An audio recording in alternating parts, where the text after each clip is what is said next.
अस्सलामुअलैकुम गाइस। तो कैसे हैं? मैं उम्मीद करता हूँ आप ठीक होंगे। मेरा ये यूट्यूब चैनल है हमज़ा रिएक्शन के नाम से। अच्छा द व्यूअर्स, ये मेरी फ़र्स्ट वीडियो है।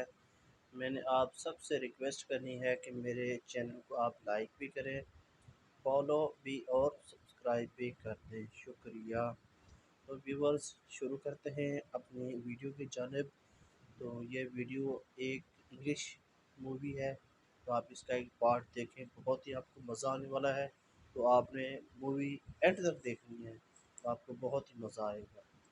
कहानी की शुरुआत में बताया जाता है कि चेस्टर्स मिल नाम का एक शहर पहले आम शहरों की तरह ही था, लेकिन फिर वहाँ कुछ ऐसी भयानक डरावनी घटनाएं घटने लगी जिससे पूरा का पूरा शहर नर्क से भी बदतर बन गया। लेकिन आखिर वहाँ ऐसी कौन सी खतरनाक घटनाएं होने लगी, चलिए जानते हैं। तो कहानी की शुरुआत होती है बार्बी नाम के एक लड़के को दिखाते हुए, जो एक डेड बॉडी को जंगल में दफना रहा था। बार्बी वहाँ का लोकल निवासी नहीं था और बार्बी के माथे पर लगी चोट को देखकर लग रहा था कि मरने वाले बंदे के साथ उसकी काफी ज्यादा लड़ाई हुई होगी। उस आदमी को दफनाने के बाद बार्बी अपनी कार में शहर से बाहर निकलने लगता है, लेकिन तभी उसका सामना शेरिफ नाम के एक पुलिस ऑफिसर की कार से होता है। उसे देखकर वो थोड़ा डर जाता है, जिससे उसका ध्यान ड्राइविंग से हट जाता है, लेकिन किसी तरह वो पुलिस से बच निकलता है। पर तभी कुछ गायें सड़क के बीचों बीच खड़ी थी। उनको बचाने के लिए बाबी अपनी कार को एकदम से मोड़ देता है, जिससे वो गायों से भरे खेत में पहुंच जाता है। इससे उसे थोड़ी चोट लग गई थी। कुछ सेकंड्स बाद वहाँ पर जमीन अर्थक्वेक की वजह से जोर जोर से हिलने लगती है कि अचानक आसमान से एक चीज बाबी के सामने आकर नीचे गिरती है और सब कुछ शांत हो जाता है। बाबी देखता है कि एक गाय आसमान से गिरने वाली उस चीज से 2 टुकड़ों में कट चुकी थी। वो डरा हुआ उस चीज को छूने लगता है तो उसे पता चलता है कि वो एक इनविजिबल वॉल है, जो इतनी शार्प थी कि इसकी वजह से कई घर भी 2 हिस्सों में कट गए थे। तभी वहाँ जॉय नाम का एक लड़का आकर उससे पूछता है कि तुम ठीक हो या नहीं। वो भी उस इनविजिबल दीवार को देखकर शॉक्ड रह जाता है। दूसरी तरफ शेरिफ और लिंडा को खबर मिलती है कि उस पूरे टाउन की पावर सप्लाई कट गई है, फोन लाइंस बंद हो गई हैं और इंटरनेट भी काम नहीं कर रहा है। यहाँ तक कि सारे सैटेलाइट कनेक्शंस भी काम करना बंद कर गए थे। तभी शहर के ऊपर से उड़ रहा एक प्लेन उस इनविजिबल वॉल से टकराकर क्रैश हो जाता है, जिसे देखकर लोग और भी ज्यादा घबरा गए थे। और ये बात कंफर्म हो जाती है कि ये सिर्फ एक इनविजिबल दीवार नहीं, बल्कि एक राउंड शेप डोम यानी गुंबद है, जिसने आधे शहर को कवर कर लिया है। वहीं दूसरी साइड हम एक रेडियो स्टेशन पर फिल और उसकी असिस्टेंट डोडी को देखते हैं, जो सिग्नल लाने की कोशिश कर रहे थे। वो दोनों थोड़ा कंफ्यूज थे कि अचानक सिग्नल क्यों चला गया। यहाँ पर फिल को लगता है कि ये अच्छा मौका है उनकी रेडियो रेटिंग्स को हाई करने का, इसलिए वो दोनों सिग्नल को ठीक करने में लग जाते हैं। वहीं एक फायर ट्रक डोम की दूसरी तरफ से आ रहा था, जिसे देख बाबी ट्रक वाले को इस इनविजिबल वॉल की तरफ इशारा करता हुआ उसे रुकवाकर क्रैश होने से बचा लेता है। थोड़ी देर बाद वहाँ इन्वेस्टिगेशन करने के लिए कुछ पुलिस वाले आते हैं, पर इस इनविजिबल डोम को समझना उनके बस की बात नहीं थी। उसी समय वहाँ पर एक शहर का काउंसिलमैन, जिसका नाम बिग जिम था, वो भी पहुँच जाता है, लेकिन उसे भी इस डोम के बारे में कुछ भी समझ नहीं आता। यहाँ पर पुलिस को इन्फॉर्मेशन मिलती है कि उस शहर की तरफ आने वाले सभी रास्तों को बंद कर दिया गया है, क्योंकि उस डोम की वजह से बहुत सारे एक्सीडेंट हो रहे हैं। इसके थोड़ी दूर घर पर जूनियर नाम का लड़का एंजी नाम की लड़की के साथ इंटीमेट हो रहा था। एंजी पेशे से नर्स थी और जो की बड़ी बहन भी थी। इंटीमेट होने के बाद जूनियर एंजी से कहता है कि मैं तुमसे बहुत प्यार करता हूँ, लेकिन एंजी उसे कहती है कि वो उसके लिए ऐसा कुछ फील नहीं करती। इससे जूनियर का दिल टूट जाता है और उन दोनों में बहस होने लगती है। यहाँ पर उनकी बहस इतनी बढ़ जाती है कि एंजी उसे थप्पड़ मारकर वहाँ से चली जाती है। इसके बाद हम 3 लोगों की फैमिली को देखते हैं, जिसमें मदर कैरोलीन, एलिस और उन दोनों की बेटी नोरी उसी टाउन की तरफ जा रही थी। उन्हें इस बात की खबर नहीं थी कि डोम ने उस टाउन को कवर किया हुआ है। दूसरी तरफ हम जूलिया नाम की एक इन्वेस्टिगेटिव रिपोर्टर को देखते हैं, जिसका चेस्टर्स मिल शहर में बहुत नाम था। एक दिन एक औरत उसे एक सीक्रेट खबर देने के लिए कॉल करती है। वो औरत उसे बताती है कि उसने उस वीक चेस्टर्स मिल में प्रोपेन से भरे 6 ट्रक को जाते हुए देखा है और उसके हिसाब से इतनी बड़ी क्वांटिटी में प्रोपेन जैसे फ्यूल का शहर में आना किसी खतरनाक प्लान का हिस्सा हो सकता है। जूलिया उस औरत को इस बारे में इन्वेस्टिगेशन करने का वादा करती है, पर वो अपने काम में ज्यादा बिजी होने के कारण उस पर ध्यान नहीं दे पाती। वहीं बिग जिम रेडियो स्टेशन जाकर इमरजेंसी की अनाउंसमेंट करता है। कैरोलीन, जो एलिस और नॉरी के साथ शहर में आ रही थी, ये अनाउंसमेंट सुन लेती है, पर उन्हें लगता है कि ये किसी तरह का एडवर्टीजमेंट है, इसलिए वो इस अनाउंसमेंट पर ध्यान नहीं देती और उनकी कार डोम से टकराते टकराते बचती है,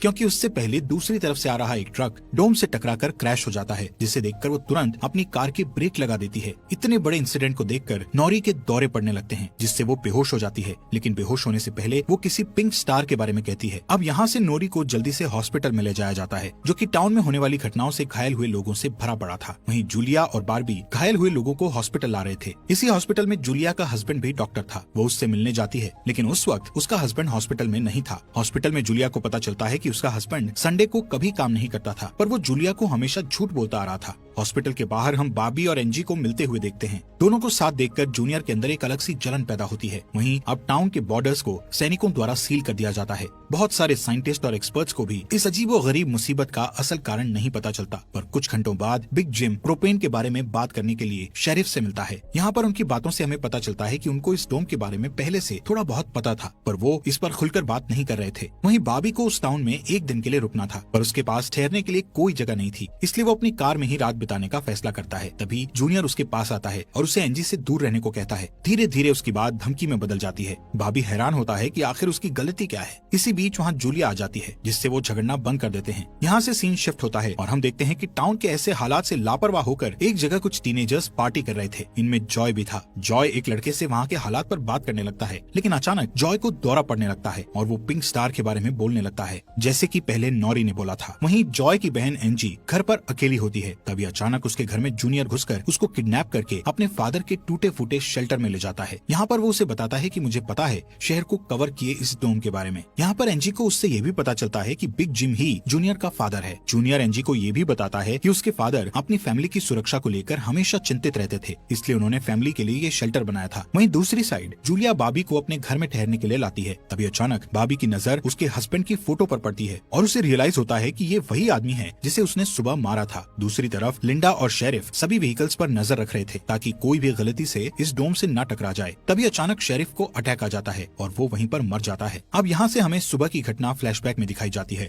जहाँ बॉबी टाउन में जूलिया के हस्बैंड जो डॉक्टर थे उनसे मिलने आया था। वो उनसे कुछ पेमेंट की बात करता है, पर डॉक्टर उसे पेमेंट देने से इनकार कर देता है, जिस वजह से उन दोनों में झगड़ा हो जाता है और एक्सीडेंटली बॉबी उसे गोली मार देता है। बॉबी जानता था कि भले ही उसने उसे गलती से मारा है, पर उसे इसकी सजा मिलेगी और इससे बचने के लिए उसने उसकी बॉडी को जंगल में दफना दिया। वहीं प्रेजेंट में सुबह उठकर बारबी देखता है कि उसके गले की चेन गायब है, तो वो जूलिया से इसके बारे में पूछता है। जूलिया उससे कहती है कि वो उसकी चेन को ढूंढकर उसे दे देगी, पर तभी बॉबी को याद आता है कि वो चेन उस केबिन में ही गिर गया था जहाँ उसने उसके पति को मारा था। उधर जॉय अपने फ्रेंड बेन के साथ था, जिसने पिछली रात सीजर के वक्त उसकी मदद की थी। बेन जॉय से पिंक स्टार के बारे में पूछता है, जो उसने रात को दौरा पड़ते वक्त कहा था, लेकिन जॉय को उसके बारे में कुछ भी याद नहीं आ रहा था। वहीं रेडियो स्टेशन में डोडी एक स्पेशल डिवाइस की मदद से डोम के बाहर वाले लोगों से कांटेक्ट करने में सक्सेसफुल हो जाती है। वो सोल्जर्स को आपस में बात करते हुए सुन सकती थी, पर वो उनसे कुछ नहीं कहती। वहाँ सोल्जर्स भी कंफ्यूज थे कि आखिर ये इनविजिबल वॉल क्या है। दूसरी तरफ बिग जिम रेस्टोरेंट में बैठा ब्रेकफास्ट कर रहा होता है कि लिंडा वहाँ आकर उसे शेरिफ के मरने की खबर सुनाती है, जिससे वो लोग तुरंत बंकर में डेड बॉडीज को दफनाने वाले के पास जाते हैं, जिसका नाम लेस्टर था। उधर एंजी शेल्टर में किसी को मदद के लिए बुलाने की पूरी कोशिश करती है, पर वो कामयाब नहीं होती। तभी जॉय वहाँ आता है और उसे चेन के जरिए बेड से बांध देता है। वहीं बिग जिम लेस्टर को अपने साथ लेकर आता है, जो कि शेरिफ का ही दोस्त था। शेरिफ की मौत से वो बहुत दुखी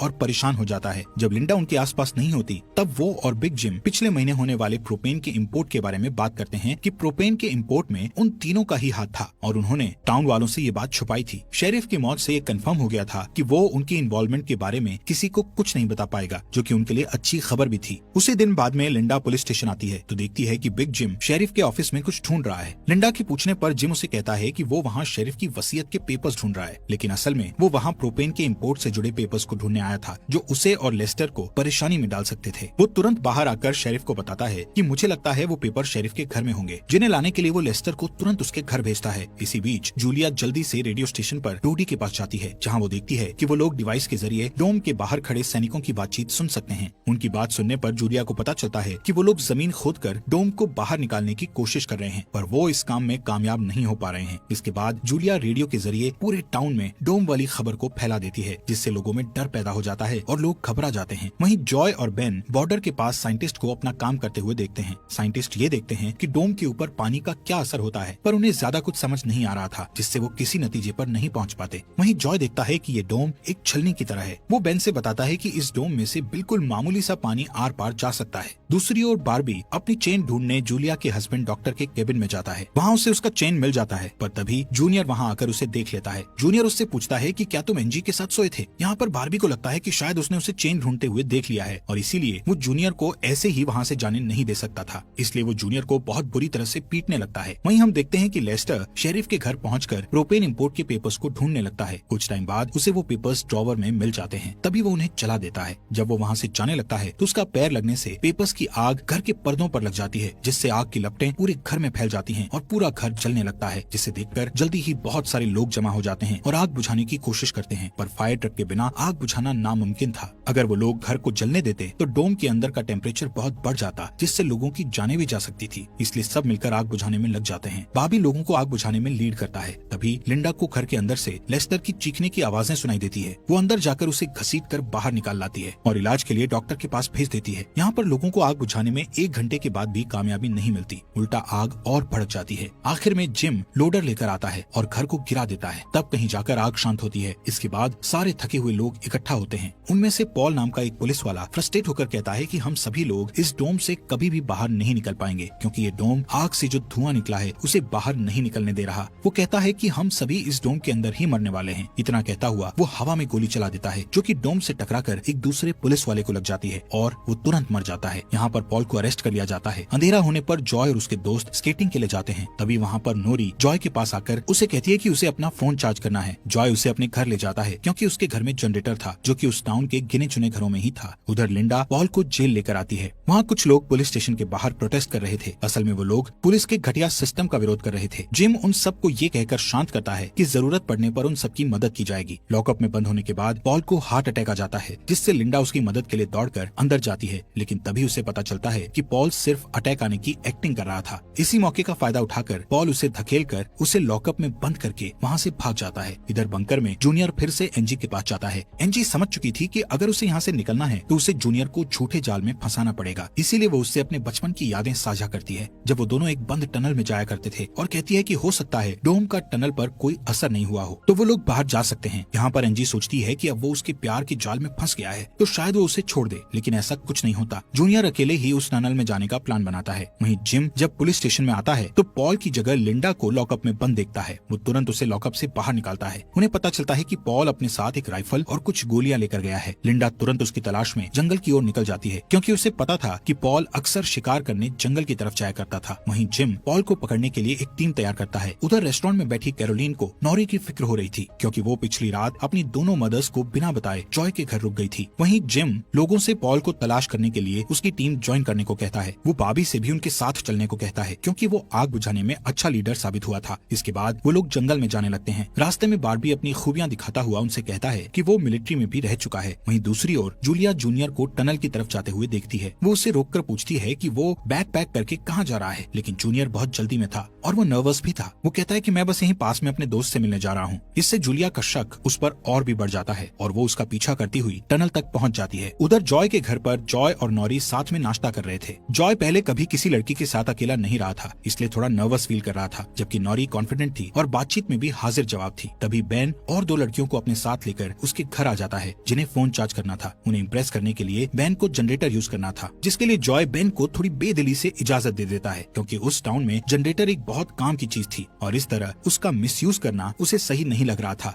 उधर जंगल में हम देखते हैं कि सर्च टीम पॉल को ढूंढ लेती है, पर उसी टाइम पॉल एक लड़के की टांग में गोली मार देता है। दूसरा लड़का भी उसे संभालने के लिए वहीं रुक जाता है, जबकि जिम और बार्बी पॉल के पीछे भागते हैं। दूसरी तरफ जूनियर टनल के आखिरी सिरे पर पहुंच जाता है, जहां पहुंचकर उसे पता चलता है कि डोम ने टनल को भी कवर किया हुआ है। वो दीवार के बिल्कुल करीब पहुंच जाते हैं, जिससे उसकी टॉर्च जलने लगती है। तभी जूलिया वहां आकर उसे वार्न करती है। जूलिया को देखकर जूनियर को बहुत गुस्सा आता है, क्योंकि वो उसका पीछा कर रही थी। इस बात से जूनियर पागलों की तरह उस इनविजिबल वॉल को मुक्के मारने लगता है, जिससे जूलिया उसे रोकती है। फिर दोनों बैठकर बात करने लगते हैं। जूलिया उसे बताती है कि अपने पास्ट में की गई एक गलती की वजह से वो जर्नलिस्ट की इस बेकार सी जॉब में फंस गई है। उधर जॉय का घर लोगों से भर जाता है, जो अपनी अपनी जरूरत के लिए उसके जनरेटर को यूज करने के लिए आए थे। एक बदमाश लड़का लोगों से जनरेटर यूज करने के बदले में पैसे वसूलने की कोशिश करता है, जो कि उसका था ही नहीं, लेकिन उसके खिलाफ बोलने की किसी में हिम्मत नहीं थी। ये देखकर नॉरी सब कुछ हैंडल करने के लिए आगे बढ़ती है, पर मामला और भी ज्यादा गर्म हो जाता है। लेकिन इससे पहले कि कुछ गलत होता तभी लाइट ही चली जाती है। नॉरी इस बात से बहुत खुश होती है कि जॉय ने उस बहस में उसका साथ दिया। वहीं जंगल में बॉबी और जिम पॉल तक पहुंच जाते हैं, पर पॉल ने अपनी राइफल निकाल रखी थी, जिससे वो जिम को मारने ही वाला था कि तभी पीछे से लिंडा आकर उसे शूट कर देती है। दूसरी साइड कैरोलीन जॉय के घर जाकर अपनी बेटी नोरी से मिलती है। वो नोरी से कहती है कि उसे थोड़ा जिम्मेदार बनना चाहिए। उसकी डांट सुनकर जॉय और नोरी एक दूसरे का हाथ पकड़ लेते हैं, जिससे एक स्ट्रेंज स्पार्क पैदा होता है और उसी वक्त दोनों को दौरे पड़ने लगते हैं। वो दोनों एक साथ किसी पिंक स्टार के बारे में बात कर रहे थे। उधर जूनियर शेल्टर में एनजी के पास जाता है, लेकिन इस बार उसके हाथ में फर्स्ट एड किट थी। एनजी उसके जख्मों पर मरहम पट्टी करती है और चुपके से सीजर अपने पास रख लेती है। वहीं हम देखते हैं कि जूलिया और बार्बी दिन भर की थकान के बाद वापस घर लौटते हैं, लेकिन जूलिया जूनियर की बातें सुनने के बाद से ही बॉबी पर शक करने लगी थी और जब बॉबी नहाने खाने जाता है तो जूलिया उसका सामान चेक करने